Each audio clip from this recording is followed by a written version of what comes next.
Joseph Campbell, il a inventé ce qu'on appelle le concept du monomythe. Ce serait l'idée que toutes les histoires reprendraient un mythe presque antique et qui ferait de Luke Skywalker, Ulysse et Sangoku des personnages très similaires d'un point de vue fonctionnel dans un récit. Donc dans le mythe du monomythe, on est d'accord que une histoire, finalement, ça raconte la transformation d'un personnage. C'est ce qu'on appelle le voyage du héros. En ce sens, chaque histoire raconte le récit initiatique amenant à cette fameuse transformation, cette transcendance du héros au cours de l'histoire, la leçon finalement qu'il va apprendre de cette histoire.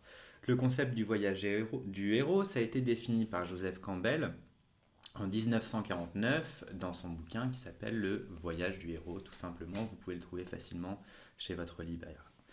Lui, son idée, c'est de dire que toute histoire suit la même structure. Une structure serait donc similaire d'une histoire à l'autre. On parle de monomythe. L'idée, c'est pas de dire que c'est vrai. L'idée, c'est simplement de soumettre cette idée à votre jugement et que vous vous en fassiez une idée, que vous puissiez revoir de nouveaux films ou des films que vous avez déjà vus et d'en faire une analyse par le prisme de ce concept. On parle encore là de concepts qui ne sont pas spécialement applicables dans l'absolu, mais qui, d'une certaine manière, a créé une façon d'écrire qui a été la base, par exemple, de Truby, d'autres personnes derrière son passage. Et le monomythe, force est de croire qu'il a influencé énormément de gens. Et ce que j'aime beaucoup dans le travail de Joseph Campbell, c'est qu'il a fait une analyse trans-récit. C'est-à-dire de reprendre plusieurs récits pour comprendre que le scénario, bien qu'il soit un support très nouveau en termes d'écriture, reste inscrit dans une longue histoire de l'écriture dans l'humanité, que ce soit dans les récits et les contes, que ce soit dans les romans, que ce soit dans l'Antiquité, qu'importe. Finalement, l'être humain n'a pas tant que cela changé et que son besoin de regarder, d'écouter des histoires et de faire preuve d'un esprit critique et même de pouvoir se transcender lui-même par un effet de catharsis est vraiment flagrant. Donc je vais quand même parler de son mythe, bien que je vous laisse libre cours à votre propre sens critique, évidemment, et comme toujours, et c'est le seul prisme que vous devez avoir. Moi, je vous apporte des informations peut-être éclairantes, mais vous êtes le seul auteur à bord. Alors, dans le mythe du héros, dans le voyage du héros, on a finalement 5 grandes étapes qu'on peut retrouver chez tous les théoriciens plus ou moins. C'est que dans un premier temps, on a un héros qui est appelé à l'aventure et qui doit quitter son monde ordinaire. Un héros, donc un personnage qui va être le centre de l'action, est appelé à l'aventure d'une manière ou d'une autre par un événement externe, pardon. Ça va être le déclenchement d'une guerre, il va être appelé à faire ceci, on va lui demander d'apporter cet objet à tel endroit. Et il va y avoir l'objet finalement d'une quête, donc d'une aventure. En deuxième partie, on va avoir des épreuves qui le mettent à l'épreuve, tout simplement. On va mettre à l'épreuve, mais qu'est-ce qu'on va mettre à l'épreuve? On va pas spécialement mettre à l'épreuve la capacité du héros à montrer voilà, ses super pouvoirs ou quelque chose comme ça, mais on va mettre à l'épreuve son humanité, c'est-à-dire son intégrité, ses valeurs, un système de valeurs qui fait de chacun de nous un individu à part entière. Et toutes ces valeurs vont être bousculées face à des choix. Et c'est à travers ces choix qu'il va pouvoir tirer une certaine conscience de lui-même, une conscience de ses lacunes, de ses avantages et ce sur quoi il doit travailler. Une fois que le héros atteint ou non son objectif, de toute manière, il s'en sort grandi. Ce qu'il a grandi en lui, c'est la conscience de lui-même et son humanité. Ça peut même d'ailleurs être dans le sens inverse, hein. Il a peut-être perdu quelque chose en cours de route, hein. Il peut avoir perdu une partie de son humanité. En quatrième partie, il va retourner chez lui dans le monde ordinaire. Et en cinquième partie, on pourra noter qu'il a appris durant sa quête quelque chose et on va le voir dans un monde ordinaire de ce qu'il avait quitté avant de se lancer dans l'histoire avec une certaine transformation de sa personnalité. Alors ça, c'est les grandes étapes. On est sur les 5 grandes étapes du voyage. Lui, dans son travail, que ce soit chez Vogler ou chez Campbell, on a bien 12 étapes. On va les voir ensemble. Je vais d'ailleurs vous mettre un schéma en grand pour que vous puissiez bien suivre tout ça. Donc dans les 12 étapes, on a en première partie le monde ordinaire, dans lequel on va représenter le personnage principal avec ses qualités, ses défauts, son système de valeurs. En deuxième étape, il va être appelé à l'aventure par quelque chose qui vient rompre l'équilibre de sa vie et l'appeler à un certain mouvement vers quelque chose d'inconnu. On parle d'incident déclencheur, comme je vous l'ai dit tout à l'heure, un événement qui vient frapper le héros dans sa routine. On va voir le refus du héros. Alors ça c'est très intéressant parce que le héros va refuser le changement implicite de la quête. C'est pas tant qu'il va refuser la quête en elle-même, mais c'est qu'il va pas s'en sentir capable ou alors ça va pointer du doigt quelque chose d'extrêmement fragile chez lui ou qui n'est pas encore existant. Je vais prendre un exemple tout bête, un personnage qui est lâche par exemple et qui a toujours cru qu'il était lâche, être appelé à l'aventure, ça va pointer du doigt sa propre lâcheté et le mettre face à lui-même. Il va le refuser. Donc ça va être le refus de l'appel du héros. Ensuite, on a la rencontre avec le mentor. On va avoir un personnage qui va aider le héros à comprendre cette faille-là et se lancer malgré la peur dans l'aventure. On a toujours plus ou moins cet élément clé dans la psychologie, c'est la peur. Là, il y a la peur qui le bloque, la peur de quelque chose qu'il faut plus ou moins démontrer évidemment, mais sans trop en dévoiler. Mais on a un personnage qui va l'appeler à être plus grand que lui-même, qui va le motiver. C'est comme lorsque vous avez un problème, moi ça m'arrive, des fois je sais pas, j'ai peur de quelque chose, je vais pas oser faire quelque chose, je vais appeler mon meilleur ami ou je vais appeler mon frère, il va me motiver, et même si j'ai peur, avec les conseils qui m'ont été donnés la motivation qui m'a été transmise, eh bien je vais passer à l'action et supporter en fait ma peur et aller au bout de mon objectif. On va voir en cinquième partie le passage du seuil. Le héros, de sa propre volonté, là on est vraiment sur quelque chose d'actif, il se lance dans l'aventure et affronte un premier ennemi, une première menace, et prouve sa volonté de l'avant. Ça ne veut pas dire qu'il s'est pas cassé la gueule. Un personnage peut complètement s'être planté en fait en essayant de résoudre le problème, mais au moins il a essayé. Donc on appelle ça le passage du seuil, on appelle aussi ça le gardien du seuil, ça peut être un personnage, un événement, quelque chose qui vient encore plus perturber l'action, mais auquel le personnage fait face.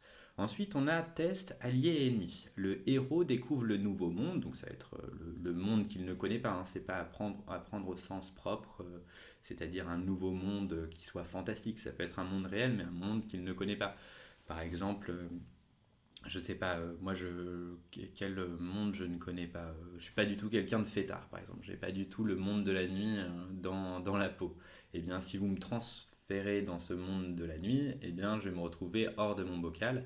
Et là, je vais apprendre beaucoup de choses. Et c'est pas quelque chose que je ferai par moi-même. Donc voilà, c'est un exemple très bête, mais ça peut être une personne, évidemment. Ça peut être voilà, d'autres choses. Test allié et ennemi, ça c'est une partie évidente. Le personnage retrouve des amis, des ennemis, il multiplie finalement son cercle social tout au long de l'aventure avec des dynamiques importantes hein, d'opposition et d'aide dans la gestion de ces obstacles.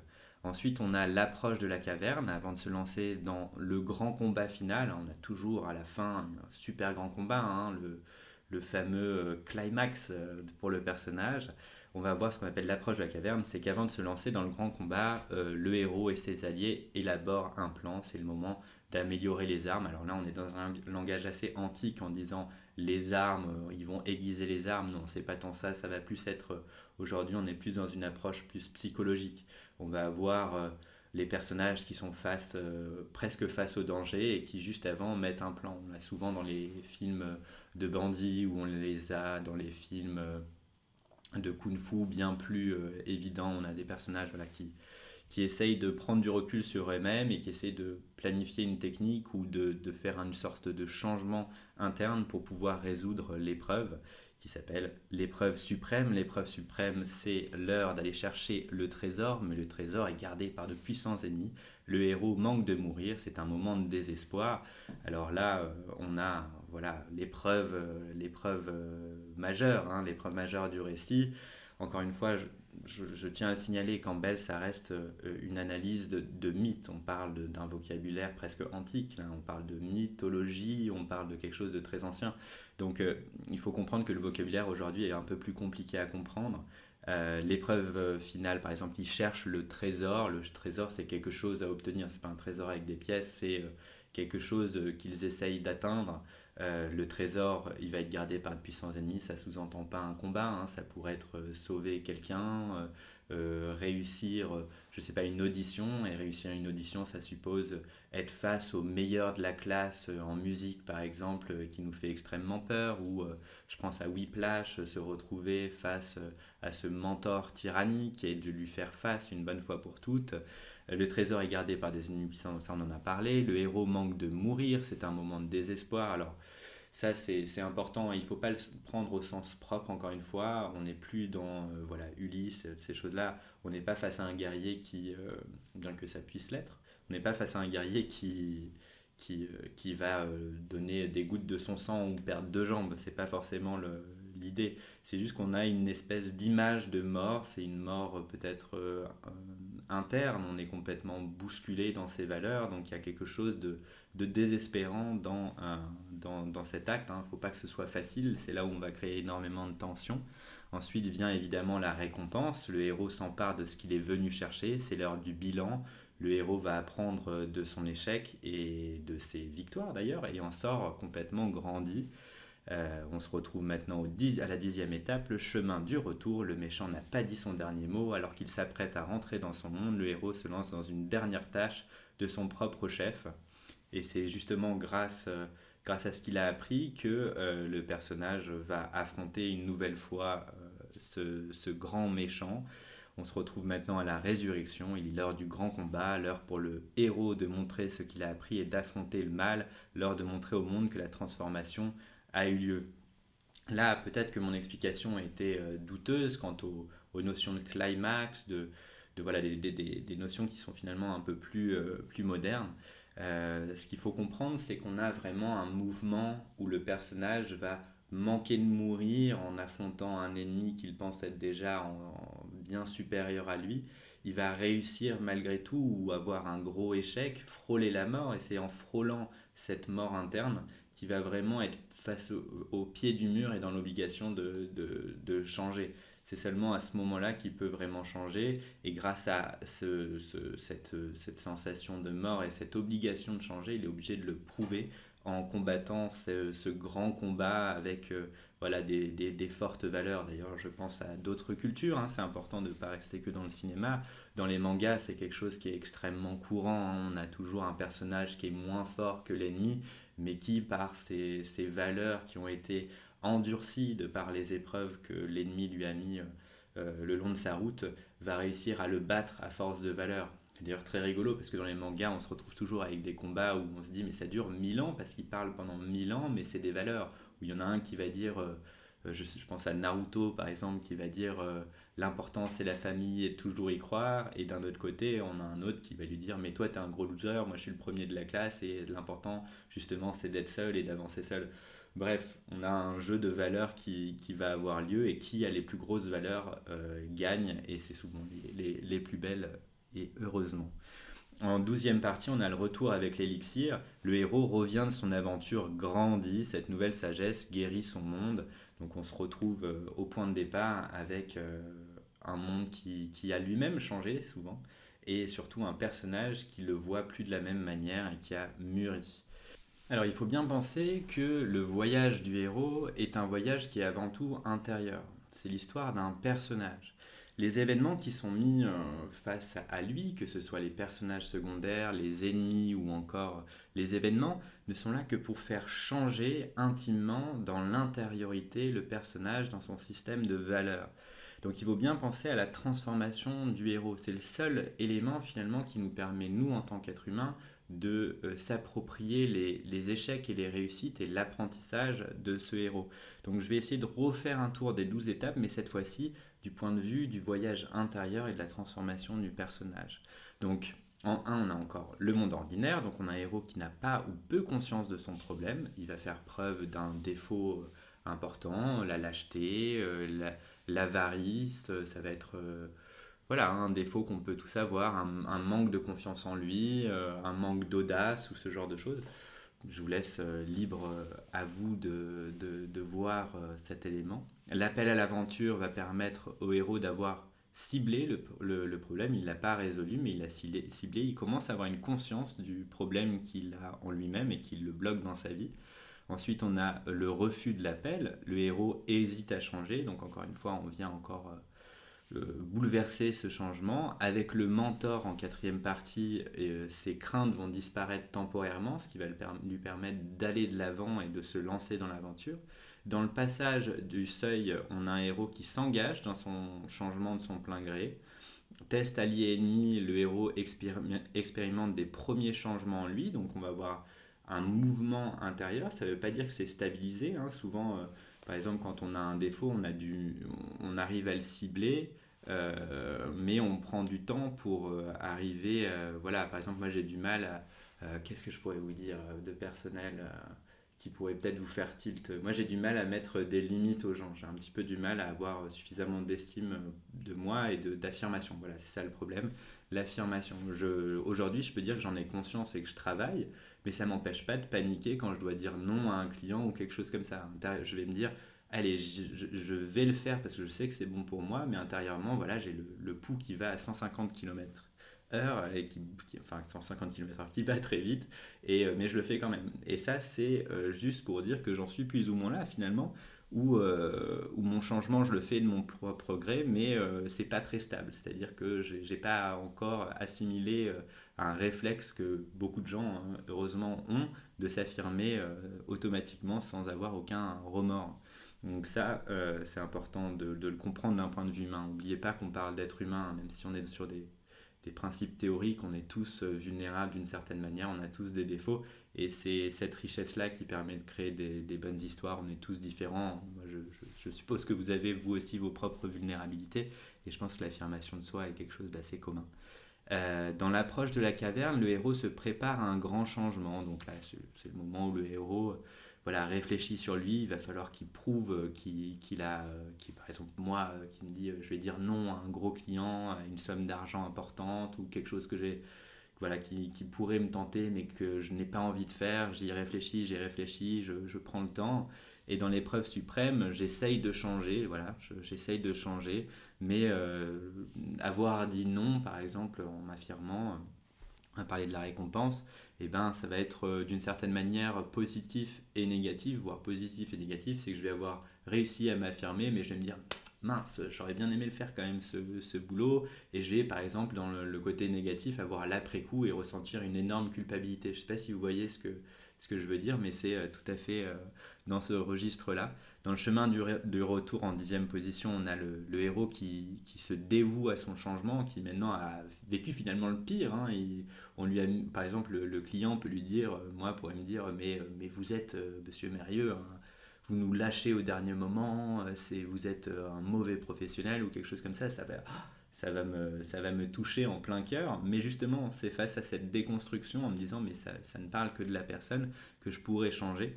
Donc je vais me dévouer à mon changement et dans la résurrection, le héros tente une nouvelle fois de changer une bonne fois pour toutes. Par exemple, voilà, admettons que mon client m'ait dit mais vous êtes un horrible freelance, essaie de me rappeler une semaine plus tard. Et moi, au lieu de lui dire, au lieu de paniquer ou de lui dire oui ou de me sentir coupable, je vais dire bah, vous savez, c'est théorique, j'y suis pas encore, hein, humainement, j'ai pas encore assez de maturité, mais disons que je vais lui dire bah, écoutez, la dernière fois vous m'avez dit que j'étais un horrible freelance, ça m'a fait avoir de la culpabilité, mais finalement j'ai compris que bah voilà, je n'avais pas besoin de réagir comme ça, je ne vais pas faire ce projet, je n'en ai pas envie et je vais m'affirmer bien plus. Et finalement, c'est grâce au fait qu'elle m'ait pointé la culpabilité du doigt et qu'elle ait touché quelque chose en fait de l'ordre de la manipulation que j'ai pu comprendre ce qui m'était arrivé et ce que je vivais et que plus jamais je ne laisserai passer ce genre de choses. Donc le retour avec l'élixir, le héros est totalement transformé, c'est-à-dire qu'un client comme moi, par exemple un autre client pourrait m'appeler après un coup comme ça, lui dire non, bah, ça me poserait pas de problème, sachant que j'ai dit non à mon meilleur client et qui m'a envoyé paître et qui m'a rappelé et que finalement je lui ai dit non et que j'ai été d'accord avec une mauvaise image de moi, du prisme de ce client, et que moi, mon image est restée intacte. Donc ça, je vous ai donné cet exemple qui est assez personnel, mais qui, à mon sens, permet de revenir à quelque chose de plus humain. Donc ce qu'il faut retenir, c'est que vous, en tant qu'auteur, vous devez vous concentrer avant tout sur votre héros et son voyage intérieur. C'est lui qui va donner le ton et la musique qui lui permettra de changer finalement, et c'est à vous d'orchestrer tout ça. Le voyage intérieur et extérieur marchent en symbiose, l'un apportant à l'autre de l'énergie, l'énergie du changement. Voilà, j'espère que ce petit tour de voyage de héros vous a plu. N'hésitez pas à vous le procurer et je vous dis à bientôt dans une nouvelle vidéo. C'était Tim.